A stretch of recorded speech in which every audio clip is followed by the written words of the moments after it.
A wonderful evening to you and welcome to the program Story. My name is Precious and Yembe. The Story is an inspirational program that talks about life experiences and success stories. Last week, Mr.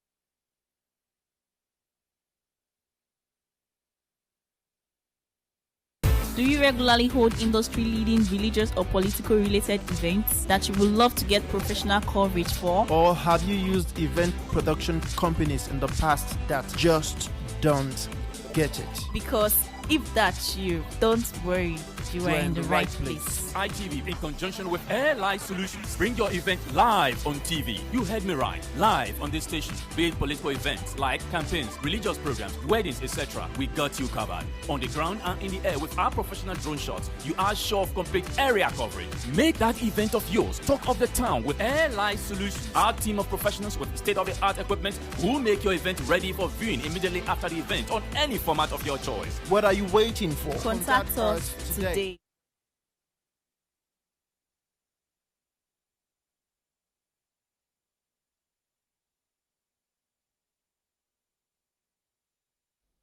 Hello, welcome to the program, The Story. My name is Precious Ayembe. The Story is an inspirational program that talks about life experiences and success story. Last week, Mr. Dikulego, that released a new album of his songs, was here. I think we're here in the studio live to perform a song, and we knew a lot of people calling to appreciate Mr. Adekule. And now today we have a different package for you, which I want you to get your pen and paper, just take it to your TV, because we have something different for us to talk about. Because on today's topic, we're talking about the attitudinal change in attitudinal change in service delivery in the public sector. What is your opinion about the Nigerian public sector? What attitude do you think should be exhibited by our public servant? And I have a guest with me in the studio. Mr. Abdurazik, the philosopher, is here in the studio, and also Honorable Shegun Bright is also here to make justice to this topic. Welcome to this program. Good evening. Welcome. Good to have you. It's a pleasure. Thank you. Let me start with Mr. Bright first. When you hear the word attitudinal change in service delivery in the public sector, what comes to your mind? I think when I hear the word attitudinal change, what came to my mind is all about attitude, the attitude you portray. It could be in sector, it could be in your place of work, it could be anywhere, it could be in your business center. It's the positive attitude that you portray there. It could be the way you render your service to your customer, the way you do in your place of work, the right thing to be done. I think that is what I really take as an attitudinal change in a sector. So let me also ask you, do you agree with that, with his own view?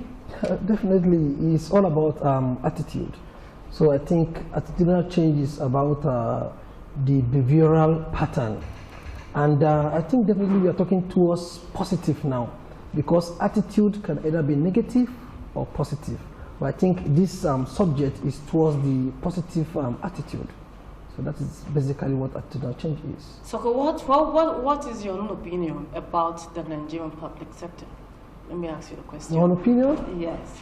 Oh, this issue of attitudinal change, quite all right. I know quite right that definitely the Nigerian government have been talking more about how to change positively in the area of how we do things in the public sector. And we know quite all right that we always have this, unquote, the Nigerian factor thing. Is one thing that has been eating the economy seriously. It has been eating the economy. We have so many instances. Look at issue of African time. It's also something. In the public sector, the issue about attitudinal change, as our government have been trying as much as possible to talk about all this while. So to me, I see quite all right that Nigeria have really suffered. You understand? Nigeria have really suffered. And why all this is that we have suffered slavery, and slavery has really eroded our value. Nigeria has suffered military coup. Military coup has done what? Has truncated our trust. Nigeria has equally suffered what we call civil war, and this civil war has also brought about political and economic mistrust. So all these joined together is exactly what is causing the problem of attitudinal change in Nigeria. So, Mr. Sheko, what is your assessment in the public sector, being hospital, hospital, government parastatal, public schools? So what is your own assessment? Okay, I think for me, an attitudinal change should be a personal issue within ourselves. If we're talking about sector now, it should be personalized to the person governing or the person heading that particular sector. You know, now when we talk about attitudinal change in a sector, in a government parastatal or wherever it may call hospital, so now the first thing we look at is we look at the head of the parastatal or the head of the agency. If the head is doing what is right, I bet you the followers also will do what is right. Let me go to the government parastatal now. You see a lot of people, they say they are civil servants. They don't go to work. Most of our friends. Are you sure? Look, let me tell you, my wife is a government. She's a government worker. So I know what I'm saying. No, get it right. Get it right. My wife go to work. Whenever she's sick, she always says, even if she's having a headache, she say, I won't go to work today. She call her. I make sure, I tell her, come, if you're not going to work, call your director or you call your unit head. Tell them that this is the reason why you can't go to work. If you cannot call, you send a text. That shows the difference between you. That shows the difference between you and other people. Yes, our government, our sectors, we don't have a good leaders. Because when we talk about all these things, we can't come out and say a good leader starts from being from the grassroots. You say you don't have a good leader. Why do you say that? Yes. If we have a good leader, if we have a good leader in this country, every sector, every director in every sector, or let me even start from every unit head, should be able to take record. If I mean record, take record that this person comes to work, this person doesn't come to work. Let them begin to pay from their salary. It's not that people will go to work 2 days in a month, and at the end of the day, they will be paid their full salary. They will just sit down at home and earn their full salary. But in private sector, it's not like that. If you don't go to work in a day, if you are supposed to earn 30,000 naira in a month, in a private sector, if you don't go to work in a day, they reduce 5,000 from your salary. Yes. It should, same thing should go to government sector. You go to hospital, you see the way they attend to you. Those nurses, they just talk to you anyhow. But why is it like that? Well, did you have an experience with them? So why are you saying they attend to you? Let me tell you, there's a friend of mine moved into Abuja in December. Then he brought his family to Abuja January. March, the guy lost his wife. Why? Because when we got to hospital, I rushed the woman to Kubwa with my car. I got there, I was asking, please attend to this woman, she's about to die. Please, you know what they told me? No. They said, go and buy these drugs, go and buy this. I said, the money, buying this thing is not the issue. Keep treating her, I'll go there and pay for whatever it costs. But you know, along line, they all relaxed, thinking that, okay, we will not pay also. I went there before I could come, the lady gave up.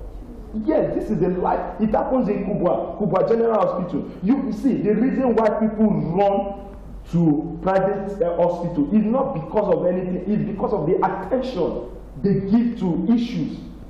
They save life.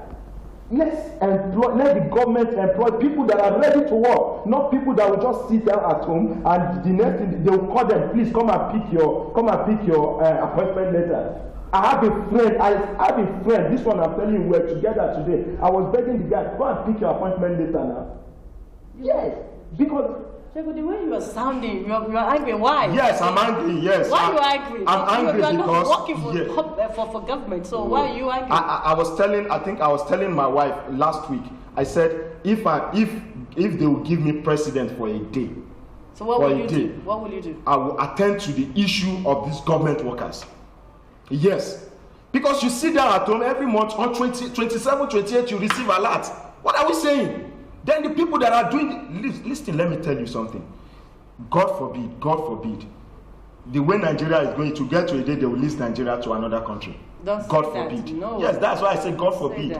God forbid. But the kind of things that are going on in this country is ridiculous. So now let me go to our philosopher in the studio. So now, but did you think this after? When did you think we lost it or we missed it out from what Mr. Shegun just said? Yeah. What really went wrong? Yeah. Has this been ages, or it just prompting or something of such? Something of such? You know, he mentioned the issue of leadership, and I really want to agree with him on that aspect. Why do you want to agree? With the issue of leadership. You see, I'll give you two instances.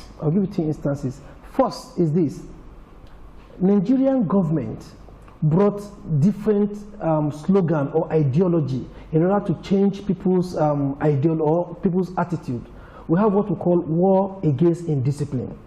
Nigeria brought that, and that has been working for some time until when the leaders start misbehaving.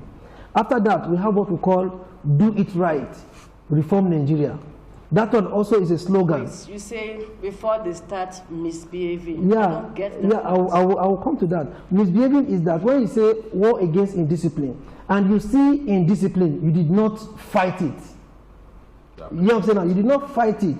So that is one. Then when they brought this other slogan of do it right, transform Nigeria, that is just a mere slogan.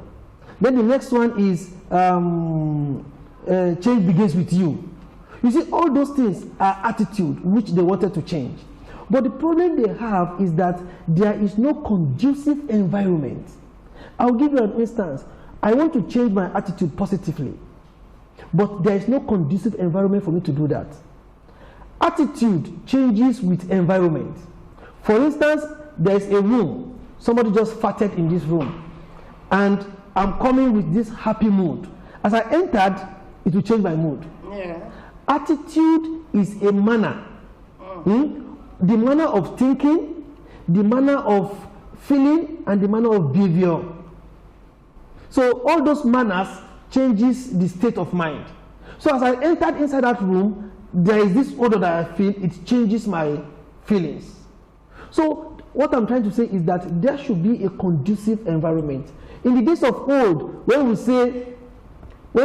say, before you enter, remove your shoe before you enter the room. Do you know that in some places, you don't even need to say remove your shoe. When you open the door, if you see inside the room, you know that this room you must not enter with your shoes. That is attitudinal change on its own. So if government are able to say, okay, you did not come to work, this is the sledgehammer to it, you did not do this, this is the next thing, you realize that people will change automatically. You understand what I'm trying to say now?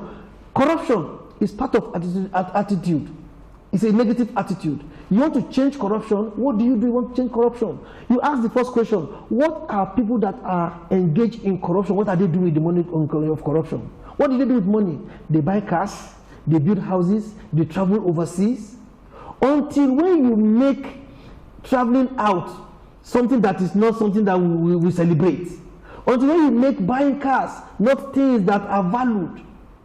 Until when you make people, okay, when you say somebody has about 47 houses in the whole of Abuja, 47, he doesn't live in those houses, he put them for rent. So if government now provide housing for everybody, then how many houses do I want to build? So it means that there should be a conducive environment on ground. Attitude on its own will change. So how do we put this conducive environment? That's what I'm saying. I just said it now. It's the work of the government. For instance. So must it just be a work of the government? What about we ourselves? That's what I'm saying. If there is a conducive environment, leave attitudinal change to the people. It will come on its own. Let me give you an instance in the UK. In the UK, you don't need to buy a car. You don't even need it. If you buy a car, it's just luxury. Here, car is not more luxury, it's necessity. Oh, sorry, it's necessity there. Here is luxury. You understand? Here is luxury. So because they have a better transportation system, and it's talking about late coming. There in UK, if I want to get to a place, I know a bus that will come 7:30 and it will get to where it's going by 7:15 or by 7:45, 15 minutes. It's there. Today, I want to go to work. Before I even get to the park, I stayed. Vehicle can cause my lateness. You understand now? Yes, so yes. if government provide a better transportation system, you realize that attitude would change. If I get money, I want to buy a car. If the car I will just put it at home, it's useless. So I don't even need to go do corruption. So and that's how if they provide houses, affordable houses for everybody. You have a house, I have a house. Then if I now build, I now go into government, I collect money, I build houses. Nobody is going to stay in those houses. So what I'm trying to say is that attitudinal change comes on its own when there is conducive environment, and that is supposed to be provided by the government or by the leaders. Are you telling me now that this is also applicable to doctors, public when you go to a public hospital? That even when you get to the hospital, there is assistance to treat a patient. Is it because of the conducive environment or what? Because hospital is a conducive place that you can come to for someone to be treated. Thank you. You know, in attitudinal change, that's what we call reward. That's what we call reward. If you reward, for instance, now, somebody that is honest, somebody that is coming to work punctually, you get what I'm saying now? Somebody that is dedicated to his work, somebody that is consistent in his work, those people are not rewarded. What is the essence of me doing all these things, and at the end of the day, the person that is not even doing it is getting all the glory? And then when you go to the hospital to meet doctors? Anywhere. Okay, when you go to the hospital to meet doctors, they are not motivated. That's what I'm trying to say now. When there are no incentives. Did they tell you that they are not motivated? I'm telling you, that is attitude. If you give me an attitude, I may be able to look at why did you act that way. If you act as nothing concern me, at the end of the month, my salary will come. Nothing concern me. You know what I'm saying now? You know, in the private sectors, if you enter a bank now, you even see it at the board, this is the staff of the week. They are motivating them to do more. But in government agencies, there are nothing like that. In the public sectors, there are nothing like that. So what I'm trying to say is that if anybody is motivated, definitely you will see the motivation inside them already to come up. So there's no that I now come to the hospital, they now start doing no. They will also act because they have given them. Have you heard a story about, it's last week, a boy that walked 20 miles to his office?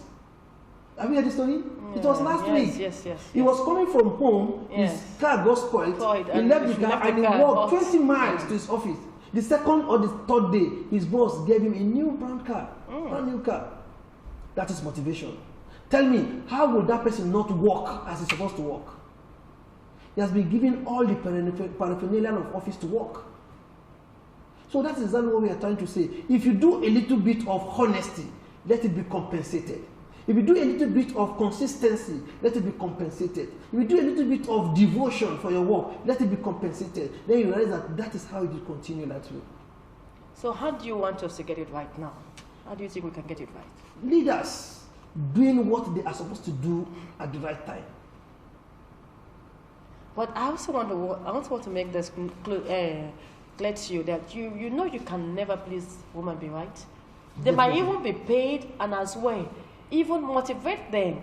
So I will just show you that lateral attitude. Yes. Because if I will speak with you, I was once of the victim when I went to the hospital last week. I was gasping for breath. I was calling my doctor from a private hospital. And I said, okay, just hold on there. But I never knew the person I was even talking with was even a doctor. What the person was talking about was politics. So now you're telling me that that doctor was not being paid for his service?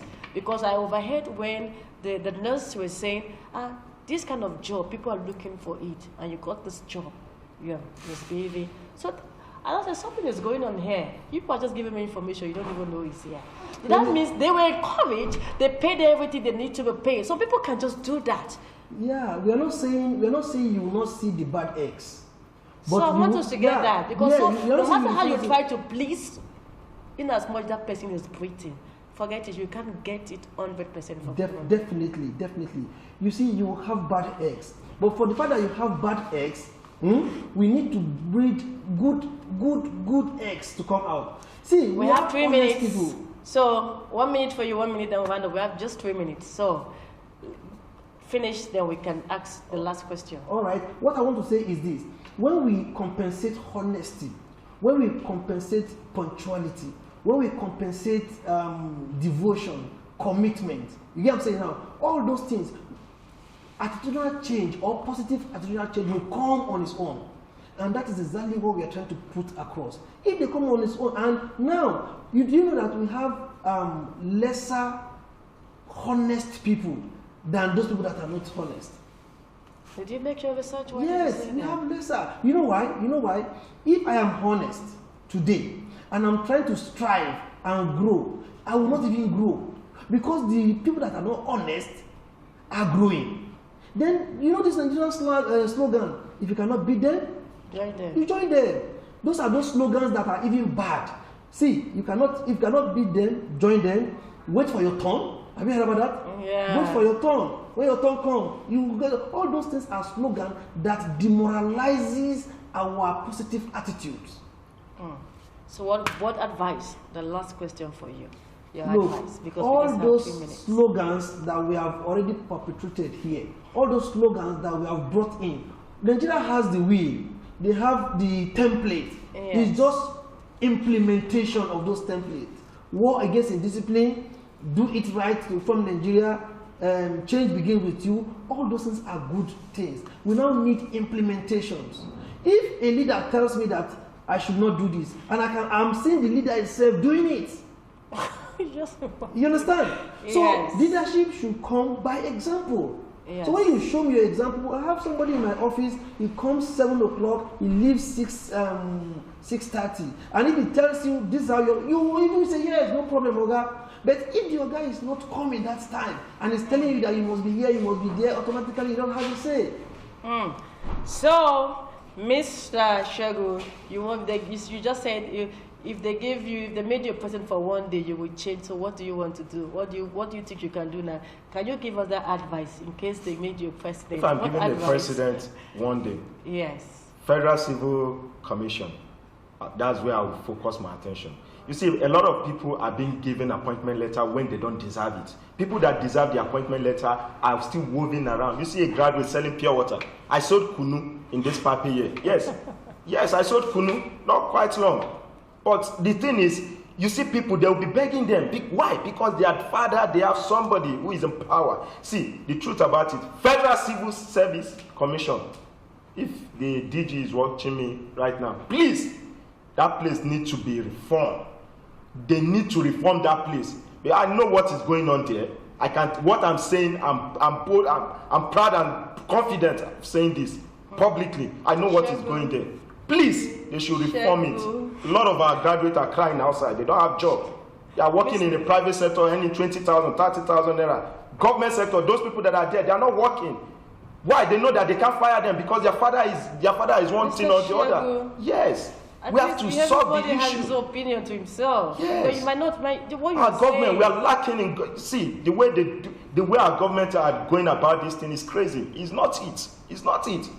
It's not it.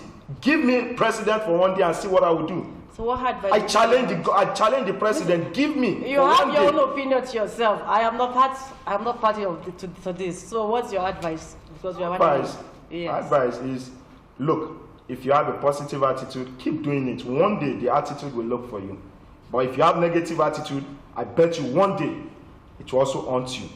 And if you are a government worker, and you earn salary, and you don't go to office, look, it's a sin. It's a sin. If you go to office 2 times in a day, divide your money by that 2 times in a day, and do it. Mr. Shegu, thank you so much. Yeah, I don't know what to say now. I'm not part to what you're saying because I don't know where you get your findings. Anyway, everybody's to his own opinion. Findings are right. You're always right. Okay. Thank you so much, viewer. This is all we're going to take for today. Just keep a date with us on Friday by 4:30 p.m. when we bring another interesting topic for you. Please don't go anywhere. God bless you. My name is Precious Ayeme. Have a blessed week ahead.